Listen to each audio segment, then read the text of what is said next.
Aturan syariat Islam iya. itu dicambuk. Dicambuk. Oke.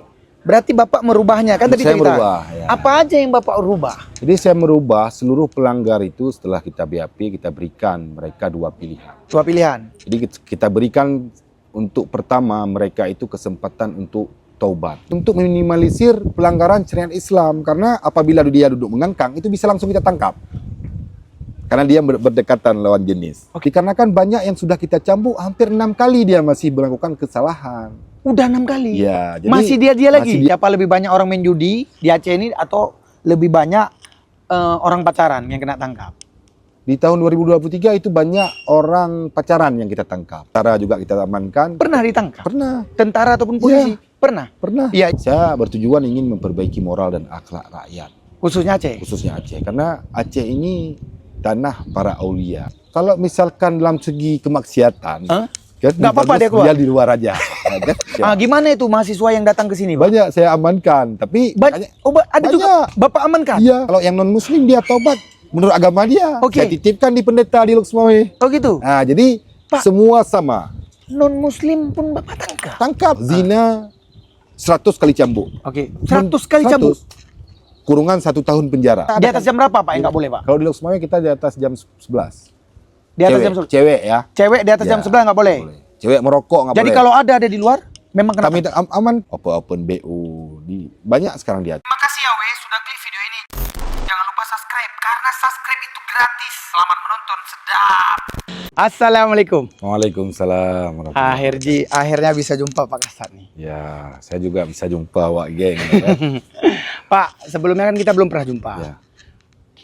Saya ini kan maksudnya pengen kenalan juga dengan Bapak. Boleh tahu Pak, maksudnya kalau orang yang lebih akrab dengan Bapak, biasanya menyebut Bapak itu siapa gitu? Ya, mungkin Memanggil. saya biasa dipanggil Heri. Pak Heri. Heri. Memang kebetulan? Kebetulan nama Heri Maulana. Oh, Heri Maulana. Jadi mungkin berdinas di Luxmawe sudah hampir 14 tahun. Berapa? 14 tahun. 14 tahun? Ya. Berarti langsung di posisi ini, Pak? Enggak, pertama saya lulus STPDN pada tahun 2010. Oke. Selanjutnya saya menjadi dinas di kantor Camat Blang Mangat. Oh, Blang Mangat. Oh, Blang Mangat. Ya. Kampung saya Ya, itu. di kampung Iya. Padeng. Terus di Muara Satu, terus di Dinas Syariah Islam. Serta selanjutnya pada tahun 2017 saya menjadi camat di Kecamatan Muara II. Oke. Dan di 2020 saya menjadi camat di Kecamatan Banda Sakti. Oke. Alhamdulillah di Muara II itu umur saya 25 tahun. 25 Camat termuda. udah jadi camat? Ya, alhamdulillah. 25 udah jadi camat? Ya, makanya sekarang saya berumur 34, 35. 35? Ya. Jadi 2 tahun di Kecamatan Banda Sakti. Alhamdulillah dipercayakan menjadi Kasat Pol PP WH dan Linmas Kota Luxmawe pada tahun 2022. 2022? Ya. Jadilah Kepala WH. Lebih Kepala Satpol PP WH dan Linmas kalau di Aceh. Oh. Jadi di luar hanya Kepala Satpol PP dan Linmas. Kalau di Aceh seluruh pasukan yang mempunyai anggota itu ada Satpol PP, WH dan Linmas itu digabungkan di dalam satu wadah yaitu Satpol PP WH Kota Luxmawe. Oke, berarti latar belakang Bapak itu awalnya camat. Camat. Dan sekolahnya IPDN. Ya. Kok bisa ceritanya bisa jadi WH, Pak? Ya, Kepala WH sekarang kan? Saya pernah menjabat di kepala seksi di di Dinas Syariah Islam. Oh. Dan di STPDN ini kita kan memang ilmu pemerintahan. Keseluruhan OPD dinas-dinas di dalam satu daerah itu bisa kita duduki, alhamdulillah. Ilmu agama ada di IPDN? Nah, jadi terkait masalah ilmu agama, pada tahun 2012 saya bergabung di Tarbiyah Islamiyah Mazhab Syafi'i. Mazhab Syafi'i? Ya, di mana itu? Di Menasahme. Maksudnya di Aceh, bukan di luar Aceh? Bukan. Jadi Tarbiyah Islamiyah Mazhab Syafi'i ini memang dibangkitkan kembali oleh guru saya, yaitu Abati Usman Ibni Abdillah. Tapi asli Aceh, Pak? Asli Aceh. Saya Bapak, asli Luxmawe. Mama Aceh Timur, bapak orang Luxmawe. Oke, siap. Mudah kali ya, Bapak. Kalau di sini dipanggil berarti tadi Bapak Heri. Pak Heri. Ya. Pak Heri, jadi cemana ceritanya kok bisa Bapak awal-awal menjadi seorang kepala WH di Luxmawe ini, Pak? Mungkin dilihat awal mula. dilihat dari itu seluruhnya penilaian pimpinan, yang mana mungkin waktu saya menjadi camat Muara II dan camat Banda Sakti itu saya lebih menggalakkan masyarakat Muara II mengaji. Mengaji. Ya, jadi Oke. seluruh kampung itu saya launching terkait masalah pengajian rakyat. Oke. Jadi menurut saya pemimpin itu tugasnya amar ma'ruf nahi munkar. Oke. Jadi ilmu yang saya pelajari itu untuk menjalankan amar ma'ruf nahi munkar di tingkat level bawah. Di masyarakat itu tidak akan berubah apabila mereka tidak mengenal akan agamanya atau Tuhannya. Oke. Jadi atas dasar tersebut, sewaktu di Camat Banda Sakti saya menggalakkan juga pengajian rakyat. Dan alhamdulillah waktu di Satpol PP dan WH, saya merubah apa yang sudah dilakukan oleh pendahulu-pendahulu Kasatpol PP terdahulu. Makanya kita di tahun 2022, inovasi saya itu merubah mindset yang mungkin orang yang melanggar syariat Islam itu dicambuk. Kan ada yang dicambuk? Iya betul, ada dicabut. 100 kali, 50 Iya, kali. sekarang nggak ada? Saya rubah menjadi pembinaan. Oh, jadi sekarang nggak ada lagi dicambuk? Ya. Serius? Enggak. Yang kedua, jadi banyak tokoh-tokoh masyarakat, tokoh agama itu banyak memprotes. Pertama, awal-awal waktu saya menjabat di Satpol itu banyak tokoh-tokoh agama, tokoh adat, tokoh masyarakat itu memprotes saya terkait masalah kebijakan saya yang mana seluruh pelanggar itu tidak saya cambuk untuk pertama kali mereka melaksanakan. Karena menurut ilmu saya, menurut ilmu yang saya pelajari, ilmu agama yang saya pelajari dari guru saya, itu kenapa masyarakat melakukan pelanggaran syariat Islam? Dikarenakan mereka tidak mengetahui akan ilmu syariat itu. Makanya untuk tahap pertama kita berikan dua pilihan. Cambuk atau taubat. Atau taubat, bukan binaan. Persyaratannya dua. Jadi seluruh ada di tahun 2023 itu ada saya tangkap sekitar 4.800 orang pelanggar syariat Islam baik di mana? Itilat, di Laut Semawe. Banyak kali? Banyak. Itilat, Maisir, judi, zina dan lain sebagainya kan. Kalau dulu awal-awal dicambuk. Dulu dicambuk seluruh Aceh. Jadi, yang berbuat maksiat, maksudnya buat pelanggaran, bukan maksiat aja, yang buat pelanggaran yang tidak sesuai dengan aturan Islam, aturan syariat Islam, itu dicambuk. Berarti Bapak merubahnya kan tadi cerita. Merubah, ya. Apa aja yang Bapak rubah? Jadi saya merubah seluruh pelanggar itu setelah kita BAP, kita berikan mereka dua pilihan. Dua pilihan. Jadi kita berikan untuk pertama mereka itu kesempatan untuk taubat. Jadi tergantung mereka juga. Jadi mereka pasti pilih taubat. Siapa yang mau dicambuk? Iya betul. Iya, jadi malu keluarga, malu ini pokoknya banyak hal pertimbangan apabila dicambuk karena kita menyambuk mereka itu di muka umum. Oh iya, betul, malu. Iya. Satu mental ya. Mental, terus keluarga dan lain sebagainya. Ya atas dasar itu banyak masyarakat di tahun 2023 kemarin ada 4.400 saya tangkap. Itu rata-rata mereka meminta taubat. Minta taubat. Ya, jadi syarat taubat kalau misalkan mereka minta cambuk, saya BAP langsung saya kirimkan ke lapas. Mereka disidang dan lain sebagainya sehingga putusan cambuk dan saya mengeksekusi cambuk itu di akhir tahun biasanya. Oh, akhir tahun. Iya, tahun kemarin ada kita laksanakan.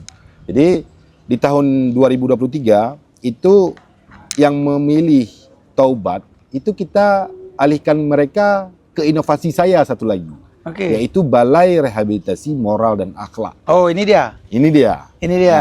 Nah, jadi yang bermasalah sekarang diedukasi lah ya. Edukasi. Jadi apa aja yang diajari, Pak? Itu kita ajari dasar-dasar kita manusia. Jadi kita harus mengetahui itikad 50. Terus dia harus bisa baca Al-Quran. Kita ajarkan baca Al-Quran. Kita ajarkan baca kitab kuning. Terus kita diajari agama lah. Ya, ajarkan mereka yang dasar. Jadi tidak terlalu berlebihan. Yang setelah kita keluarkan di sini mereka kita limpahkan ke ustadz-ustadz yang lain. Jadi yang banyak ditangkap, yang banyak terjadi pelanggaran, itu orang Aceh sendiri atau orang luar, Pak? Itu bertahap. Jadi pertama dulu banyak di tahun 2022 itu banyak orang Laut Semawe, orang Aceh. Yang paling banyak kena tangkap. Jadi adalah orang daerah sendiri. Siap. Jadi setelah saya bina dan lain sebagainya mereka tidak ini lagi di tahun 2023 itu kebanyakan orang luar. Orang luar 2023 berarti ini kan 2024. Setahun yang lepas yang banyak kena tangkap orang luar. Orang luar Lok Sumawe, sekitar. Oh, Orang tetap Aceh orang Utara, Aceh. Orang Aceh. Tetap orang Iya, Aceh. Orang Aceh, orang Oke. Biren, orang Tapi Benua lebih Meriah. banyak orang luar. Orang luar. Daripada Lok Sumawe. Iya. Pak, terjadi kena tangkap yang paling banyak pelanggaran apa, Pak? Itu kebanyakan itilat. Hah? Itilat dan kaluat. Itu kayak mana, Pak? Coba jelasin, nggak ngerti. Dia kaluat itu dari itilat apabila berdua-duaan di tempat yang sunyi Oke. atau di manapun, Ah, pegang tangan dan lain sebagainya. dimanapun. Dimanapun. Maksudnya- Makanya kalau saya lebih posesif nanti, Iya. itu orang pacaran di jalan yang boncengan bareng Iya, itu, betul. itu bisa kami tangkap. Kena tangkap juga. Makanya Pak Wali kita dulu, Tunku Suedi Yahya, Iya. mengeluarkan yang viral dulu, Oke. yang mengangkang. Iya, yang mengangkang. Ah. Ada. Iya, itu kan viral. Viral Ah. Yang wajibkan duduk mengangkang. Duduk tidak boleh Oh, mengangkang. tidak boleh ngangkang. Mengangkang. Oke. Kenapa? Itu salah satu upaya pemerintah untuk meminimalisir pelanggaran syariat Islam, karena apabila dia duduk mengangkang itu bisa langsung kita tangkap. Karena dia berdekatan lawan jenis. Oke, dari tahun ke tahun pelanggar syariat Islam ini makin banyak atau makin berkurang? Makin banyak, malah Makin banyak. makanya inovasi saya keluarkan di tahun 2023. Makin banyak. 22, iya. Dikarenakan banyak yang sudah kita cambuk, hampir 6 kali dia masih melakukan kesalahan.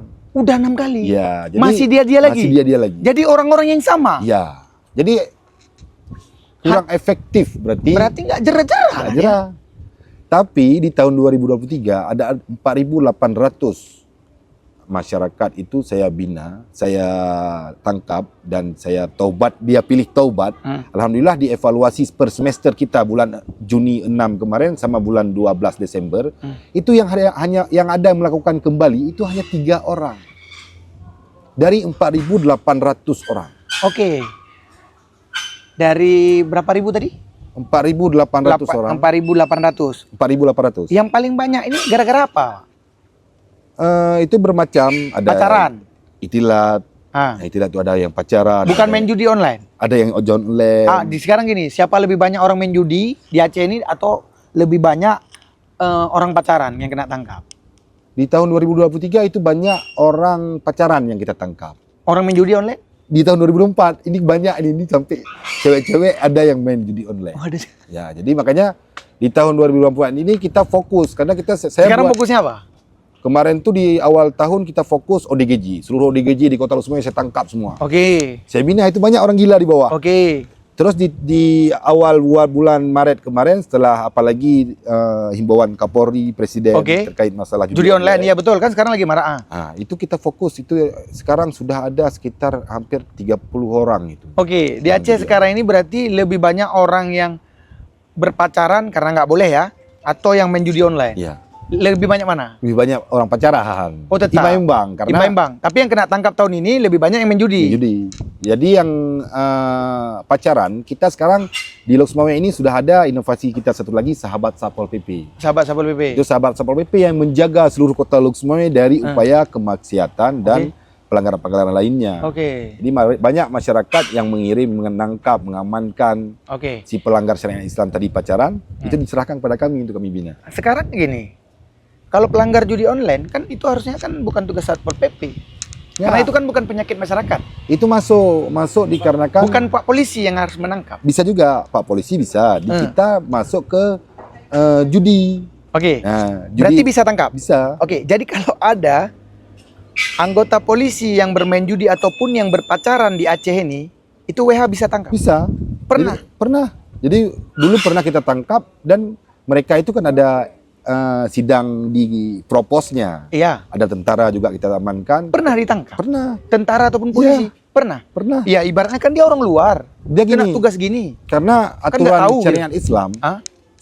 orang diberlakukan untuk orang Aceh Ya? yang berlaku usaha di Aceh, Ya? serta yang tinggal di Aceh itu wajib bersyariat Islam. Oh, yang tinggal di Aceh wajib Wajib. bersyariat Islam. Ya. Yang tinggal di Aceh Ya. maupun orang luar. Orang luar, Jadi orangnya harus tahu. ya, Karena mana tahu di luar itu menyaksikan ya, yang tinggal di Aceh itu Wajib. wajib hukumnya mengikuti syariat Islam. bukan orang Aceh. Aceh aja. Jadi Ya. bukan orang Aceh, betul kan? Kalau orang Aceh melekat, karena Ah. kenapa dikeluarkan syariat Islam? Karena ibarat daging dengan kulit. Oke. Kalau orang Aceh. Oke. Tapi kalau orang luar itu asal udah masuk ke Aceh dia wajib syariat. mengikuti syariat. Oke, jadi pernah punya pengalaman Pak, Bapak tangkap misalkan anggota? Banyak. Ada? Ada. Gimana ceritanya? Siapa? Polisi atau tentara yang Bapak? Banyak. Itu ada TNI dan Polri dan TNI. Jadi mereka kita amankan. Gara-gara apa? Ada yang banyak hal. Ada hal-hal lain. Jadi kita serahkan ke ininya masing-masing. Jadi kayak TNI ke PM-nya, ke POM-nya. Kalau polisi ke Propos. Oh, nggak dikasih binaan? Enggak, dibina oleh instansi mereka. Jadi setelah kita sidang ini. Ya. Jadi kan jangan dipikir orang ini kan rakyat aja yang yang ditangkap. Benar. Berarti memang aparat pun ada pernah ditangkap. Benar, banyak. Ya mana tahu kan dia datang ke sini, dia tidak lupa diri bahwa saya di sini nggak boleh pacaran.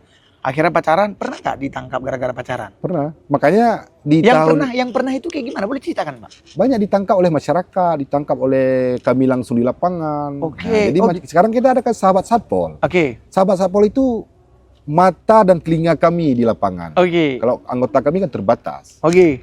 WH itu ada sekitar 100 orang sama PP 200 orang. Jadi kalau melihat maksiat yang ada di Aceh, bisa langsung amankan. Oh, langsung WhatsApp atau kayak gimana? Sekarang? Ada inovasi kita satu lagi, lapor Pak PPW. Oke, dari apa dia lapor, Pak? Dari WA. Jadi kita buat yang melapor itu kita masukkan ke grup. Jadi kita kumpulkan seluruh pecinta-pecinta dan memang bergerak di bidang syariat Islam. Jadi kita kumpulkan mereka semua, merekalah yang kebanyakan melaporkan hal-hal tersebut. Saya rasa pantaslah Aceh ini sepi, Pak. Karena setiap orang yang datang ke Aceh harus mengikuti peraturan yang ada di Aceh. Menurut Bapak?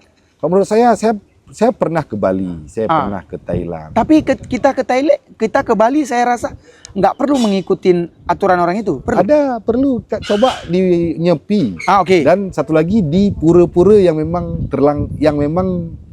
sakral. Oke. Itu waktu mereka harus memberikan kain untuk dipakai waktu masuk pura yang iya betul. Ini. Kita harus ngikutin. Kenapa Berarti kita di sini tidak menjaganya? Benar. Padahal mereka walaupun contoh misalkan non muslim dia tidak pakai jilbab, kan dia bisa pakai topi seperti Wak Geng. Oh iya. Kan bisa dia pakai penutup lainnya. Oh. Jadi jangan merubah hal yang memang sudah ada dari dulunya. Oke. Siap. Jadi jangan datang orang baru merubah yang udah ada. Ya. Siap. Jadi gini, Bapak motivasinya menjadi ketua WH ini untuk apa? Maksudnya motivasinya ada nggak, Pak? Ada. Jadi motivasi saya sesuai mungkin dari mau bikin Aceh yang kayak gimana begitu. Jadi pesan guru dan mungkin dari ayah dan leluhur kita di sini. Saya bertujuan ingin memperbaiki moral dan akhlak rakyat. Khususnya Aceh? Khususnya Aceh. Karena Aceh ini tanah para aulia. Ya. Apabila kita menjaga syariat Islam, mungkin sekarang morak-marit kegiatan kita banyak uang tapi tidak terasa dan lain sebagainya. Banyak yang minta cari rezeki tapi tidak berkah. Itu dikarenakan kemaksiatan yang merajalela. Kemaksiatan. Jadi kita hanya mengajarkan masyarakat itu hidup dalam syariat. Tanpa harus ada kemaksiatan. Dan tanpa ada paksaan. Makanya di berakhlak inilah kita didik mereka sehingga timbul dari hati nurani mereka sehingga mereka bersyukur akan apa yang mereka dapatkan itu semuanya datang daripada Allah. Siap. Pak, ada nggak yang ingin Bapak sampaikan untuk orang luar? Khususnya yang nggak ngerti. Saya kan sebagai influencer ya merasakan kurang kayaknya orang luar datang ke Aceh. Padahal di Aceh ini serba enak, Pak. Ya. Satu, makan enak, dijamin halal, ya kan? Pungli nggak ada. Benar. Tempat wisata, masya Allah. Tapi masalahnya, Pak, kenapa orang luar malas datang ke Aceh? Kalau Bapak aja lah, kenapa? Kalau menurut saya karena kita orang Aceh ini tidak sadar diri. Kenapa tidak sadar diri? Seluruh dunia sekarang mencari wisata halal, wisata Islami. Iya. Tapi kita menjalankan hal-hal peradaban di sini tidak bernuansa. Tidak terlalu bernuansa Islami, bukan dikarenakan syariat Islam. Bukan karena itu. Jadi bukan karena itu. Bukan, karena banyak kita lihat di Banda Aceh orang Malaysia banyak datang ke Banda Aceh. Enggak terlalu banyak. Apa? Banyak saya lihat. Oh iya betul. Ya. Benar, orang-orang Aceh datang mau lihat hal-hal yang dilakukan orang Aceh seperti yang mungkin syiar oleh Sultan Malikus Saleh terdahulu ke seluruh bangsa Melayu. Oke. Jadi kayak gimana tanggapan Bapak? Banyaknya warga Aceh yang lebih banyak keluar daripada tinggal di Aceh. Kalau misalkan dalam segi kemaksiatan, kan Nggak apa-apa dia keluar. dia di luar aja. Kan? Jadi di daerah sini kita menginikan karena wilayah kan seperti saya sampaikan tanah para aulia. Oke. Kalau kita bandel di luar, bandel sendiri. Bandel aja di luar. Ya, jangan Tapi di sini. Kalau di sini tuh bandelnya bandel rame. Oke. Nah, jadi makanya banyak kita juga ada mahasiswa kayak di Los Mame ini. Oke. Banyak mahasiswa berdatangan dari seluruh Indonesia. Gimana itu mahasiswa yang datang ke sini, Pak? Banyak saya amankan, tapi makanya, ada juga Bapak amankan? iya, banyak. Sampai mereka demo. Ya cerita. Sampai mereka demo. Gimana cerita demo, Pak? Demo karena mereka kurang edukasi. Padahal seluruh pelaku usaha, baik di sini BUMN, universitas dan sebagainya, itu wajib mensosialisasikan syariat Islam kepada seluruh pekerja dan kalau universitas mahasiswanya. Makanya saya lihat itu wajib diedukasi. Wajib diedukasi. Karena kan di sini memang seperti itu. Saya kuliah di STPDN di Bandung. Iya betul. Saya dikenalkan budaya Sunda. Harus belajar. Harus belajar. Jadi jangan salah menjalankan. Jadi makanya di tahun 2024 ini banyak saya amankan mahasiswa. Tapi saya berikan mereka salah satu wadah untuk edukasi ke yang lain. Saya edukasi ke mereka sehingga mereka edukasi ke yang lain. Jadi itu mahasiswa dari luar. Sekolah di sini Bapak tangkap, Bapak bawa kemana? Kemari juga. Jadi kita berapa lama dia kena tangkap, Pak? Dia gini, seluruh permasalahan itu wajib kita amankan di kantor, setelah itu BAP dan lain sebagainya. Setelah itu kita berikan, tidak pandang bulu, mau dia tetap harus ada edukasi di sini, Pak. Iya. Berapa lama dia biasanya? non-muslim? Mau dia non-muslim, mau muslim, itu semua saya berikan 2 pilihan. Dicambuk. Jadi pilih, terserah dia. Kalau dia mau pilih dicambuk, saya bawakan ke LP. Kalau dia pilih taubat, kalau yang non-muslim dia taubat menurut agama dia, saya titipkan di pendeta di Luxmawe. Gitu. Nah, jadi Pak, semua sama. Non-muslim pun Bapak tangkap? Tangkaplah semua. Tapi kita berikan mereka. Nggak ada dia kasih dulu misalkan sekali ini janganlah kamu dikasih edukasi dulu nggak? Kita edukasi sambil pembinaan sekarang. Makanya lahirlah inovasi kita berakhlak. Balai Rehabilitasi Moral dan Akhlak. Jadi tangkap, kasih edukasi dulu. Ya, kita tempatkan kita di tempat bina mereka. Dulu. Ya. Jadi sama pemuka agama mereka, yang Hindu, yang misalkan Buddha, kita kasihkan ke Buddha. Pak, gini. Ini khususnya untuk mahasiswa nih yang ada di luar. Mana tahu kan mereka dapat beasiswa sekolah di Aceh kan. Yang mereka harus tahu apa-apa aja, Pak. Coba bagi tahu, Pak. Ya di ospek kita. Yang nggak boleh maksudnya di Aceh. Jadi supaya orang itu tahu dengan nonton kita ini, Pak. Jadi mereka melihat atau memikirkan syariat Islam itu hanya zina doang. Ya kan? Yang harus orang itu tahu apa? Ya, jadi yang harus mereka tahu seluruh perbuatan yang maksiat yang melanggar itu ada hukuman mendekati. Jadi contoh zina 100 kali cambuk. 100 kali cambuk. Kurungan 1 tahun penjara. Sampai tunggu putusan pengadilan untuk kami cambuk. Mendekati zarimah zina itu ada 50 kali cambuk. Mendekati misalkan kita duduk berduaan tanpa bukti. Jadi jangan mereka berpikir hanya mereka melakukan saja baru kena kanun jinayah. Mendekati saja. Contoh judi. Judi. Kalau judi main judi. Nah, mendekati judi main game online. Itu mendekati judi bisa kami tangkap. Kena tangkap juga. Jadi harus kita kasih tahu ke orang yang nonton ini, Pak, bahwasanya kalau kalian memang datang ke Aceh ini, benar-benar kalian itu harus paham dulu dengan aturan yang ada di Aceh. Karena nggak sama, Pak. Benar ya? Di sini ada syariat Islam. Karena kalian nggak pandang bulu. Betul nih, Pak ya? Mau kalian agama apapun. Yang namanya kalau kalian pacaran di bumi Aceh ini, kalian ditangkap. Selain pacaran, apalagi Pak tadi? Main judi, kamar, minuman keras. Ku dengar Pak, duduk-duduk malam pun nggak boleh ya Pak? Nggak boleh di atas jam ini karena kita ada. Di atas jam berapa Pak yang nggak boleh Pak? Kalau di Luxmawe kita di atas jam 11. Di atas jam 11. Cewek ya. Cewek di atas jam 11 nggak boleh. Cewek merokok nggak boleh. Jadi kalau ada di luar, memang kena. Kami amankan karena kita ada kanun syariat Islam terkait masalah ibadah dan syiar Islam. Bapak nggak takut? Nggak ada orang datang ke Aceh? Dia seperti saya sampaikan tadi, kalau kita tidak belajar menghargai apa yang kita punya, itu orang tidak akan datang lagi. Contoh sekarang, kita buka seperti ini. di Sabang lihat. Oke. Tapi turis nggak ada juga kemari. Kenapa kita nggak mengenal jati diri kita?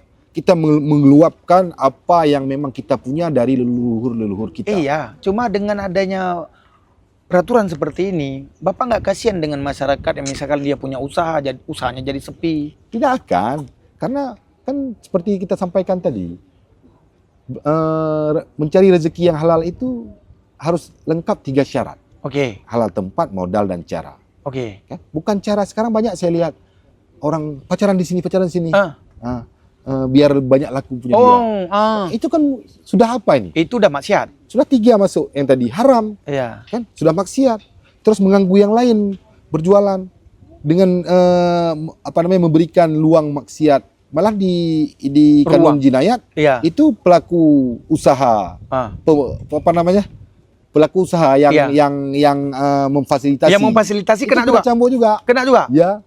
Nah, Oh, jadi bukan pelakunya saja, yang memfasilitasi juga kena ya? ya, makanya ada kamar-kamar kita dapat, misalkan ada yang open BO banyak sekarang di Aceh. Oke, Bapak cerita Open BO. Ya. Saya cerita tadi pagi, saya baca berita sebelum ketemu Bapak.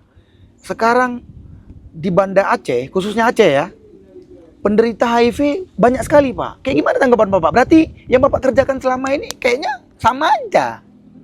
Gini, kita baru hadir. Toh wadah HIV makin ramai di Aceh, Pak. Ya. Kita baru hadir di tahun 2022. Ya. Oke. Di bawah tahun 2022 itu ada di Lok Sumawe aja ada 500 terjangkit HIV, 500 orang. Sebelum Bapak. Sebelum kita. Oke. Malah sekarang di Berakhlak ini yang inovasi kita ini, kita seluruh yang kita amankan ini kita cek sampai ke HIV dan narkoba mereka. Jadi apabila yang mereka ada narkoba, sekarang lagi kita yang bahaya narkoba, pengaruh narkoba. Itu seluruh rakyat Aceh hampir semua itu pengaruh narkoba dan lem. Hampir seluruh? Hampir seluruh. Pemuda, makanya terjadilah kenakalan remaja. Makanya banyak yang bentrok-bentrok di Lok Sumawe. Kan di sini yang mula-mula bangun geng-geng itu. Ada pasukan nekat sadis, ada Casper, ada lain-lain sebagainya. Oh, jadi ibaratnya kayak udah geng motor. Ya, jadi itu udah pernah Bapak tangkap juga? Sudah banyak banyak ini. Dikasih bimbingan Pak ya. Itu Pak berapa lama kalau dia kena tangkap? Tergantung kasusnya atau gimana Pak? Kita berikan mereka untuk taubat itu sekitar 3 sampai 6 bulan. Di sini? Ya, jadi kita latih mereka 2 bulan keluar. Jadi mereka tidak boleh keluar 2 bulan. Terus saya tengok memang rakyat biasa yang Bapak tangkap. Pernah orang-orang misalkan orang besar. Banyak. Banyak juga? Banyak. Selebgram pernah? Selebgram, ada selebgram kemarin. Ada. Cuma kita gini, kalau pertama saya tangkap, saya tidak akan Nggak dikasih dulu? Enggak, Pak? Bukan, saya tidak akan publis mukanya. Oh. Makanya nggak tahu orang. Banyak selebgram saya Tapi tangkap. sekarang saya tengok banyak di sosial media WH. Asal dapat, aku tengok langsung jeblat masukkan ke TikTok, Pak. Malah mukanya kan nampak. Ya, pertama kita nggak nampakkan. Yang kedua untuk efek jerah. Kan banyak juga. Hukuman itu bukan hanya dicambuk. Betul. Ada yang digiring satu kota, saya berzina. Karena dulu. Iya, betul. Nah, jadi untuk itu adalah upaya-upaya kita untuk jerah mereka. Jadi, Masya Allah. Rata-rata, alhamdulillah, di tahun 2023 yang kita amankan itu tidak ada yang mengulangi lagi. Hanya 3 orang yang tadi kita sampaikan. Apabila dia mengulangi lagi, itu langsung saya cambuk. Jadi sudah saya beri kesempatan. Jadi orang yang dengar video ini, jadi kita itu harus tahu kalau kalian datang ke Aceh, siap-siap kalian itu harus mengikuti aturan yang ada di Aceh. Enggak mau tahu mau agama apa, betul ya Pak ya? Betul. Terus ketika kalian terkena pelanggaran, maka kalian akan menerima 2 pilihan. Mau dicambuk atau dikasih binaan. Ibaratnya tobat. Kalau agama kalian ya sesuai agama kalian. Betul Pak ya? Enggak pandang bulu. Iya, ada bulu. Ya Pak ya? Dan Bapak sendiri nyaman sih nggak dengan aturan kayak gini? Ya, mungkin untuk saya pribadi, saya lebih harus menjaga diri. Kan gitu. Contoh, kalau lihat penampilan saya masih umur 35 tahun. Nyaman nggak Pak? Tapi nyaman alhamdulillah. Alhamdulillah ya. Kalau kita bagus-bagus aja nyaman? Ya. Apa yang kita lakukan ini untuk kemaslahatan seluruh rakyat Aceh. Kalau non-muslim kayak China, maaf ini ada Cinanya, datang ke Aceh kan biasa Cina kalau di luar kan celana-celana pendek. Iya. Kalau ke sini itu gimana, Pak? Ada saya sampaikan, Ah. mereka budaya Tionghoa seperti apa? Ikuti budaya Tionghoa atau pakai baju jet li kata. Iya. Yang baju kurung atau Ah, apa. nggak ada gitu ya? Jangan buat. Ada saya tegur beberapa itu. Ada Pertama Cina? ada di Ada? sini saya tegur, saya bilang jangan pakai celana pendek. Pendek gini nggak boleh ya? Nggak boleh. Pakai sesuai yang di Cina. Oke. Adat budaya Cina. Celana pendek nggak boleh ya? Nggak boleh. Jadi mana tahu kan ada orang Medan ya kan, Iya. Bang? Nengok-nengok sekarang kan viral tuh mudah. Benar. Ya, nengok laut Aceh itu enak. Datang dia dari Medan udah kebiasaan celana pun Iya, segini semua. celana pendek. Tidak boleh bawalah sarung. Betul. Benar ya? Benar. Ah, Walaupun nggak sarung bebas, pokoknya menutup aurat. menutup aurat. Iya. Itu karena gini. Berarti tujuannya itu adalah untuk menghargai orang di sini. Iya. Benar, Pak ya? Benar. Kalau kalian memang mau buat jahat, buatlah di Di luar. luar sendiri, Pak Iya. ya. Siap. Oke lah, Pak. Oke. Jadi perbincangan kita udah hampir setengah jam juga nih, Pak. Iya. Pak. Keren juga, Pak. Mudah-mudahan nanti begini, video ini bakal saya tampilkan di YouTube saya adalah sebagai pembelajaran buat orang-orang yang di luar Benar. yang Bapak udah sampaikan tadi, Iya. mereka itu akan menjadi pembelajaran buat mereka. Pembelajaran bagi Oh, mereka. bahwasanya nggak ada apa namanya, nggak ada basa-basi nih, Ada reservasi. nggak ada kompensasi. Iya. Bermasalah Langsung diberi dua pilihan. dilihat. Dan saya baru tahu. Berarti bukan langsung dicambuk ya guys. Iya. Kalian tuh harus diberikan dua pilihan. Pak, nanti kalau video ini ramai, mana tahu banyak disukai orang.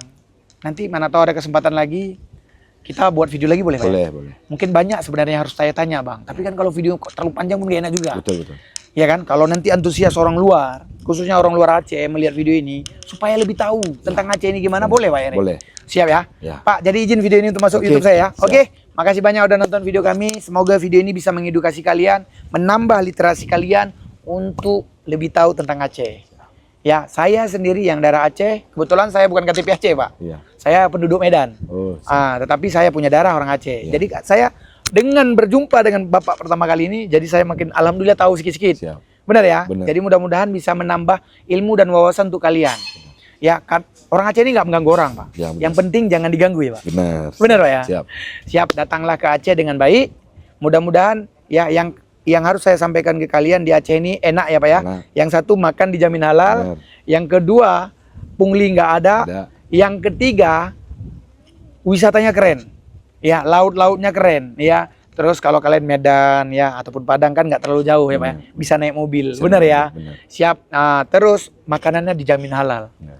Nah, karena insya Allah memang karena 90% lebih orang kita Islam ya. Benar. Ya, jadi apa yang kurang lagi dengan Aceh ini? Insya Allah semua lengkap di sini. Benar Pak ya? Benar. Aku Nodiwa Geng dan Pak Heri Maulana. Heri Maulana, makasih atas waktunya. Kami izin pamit dulu ya Pak. Assalamualaikum. See you next time. Brr.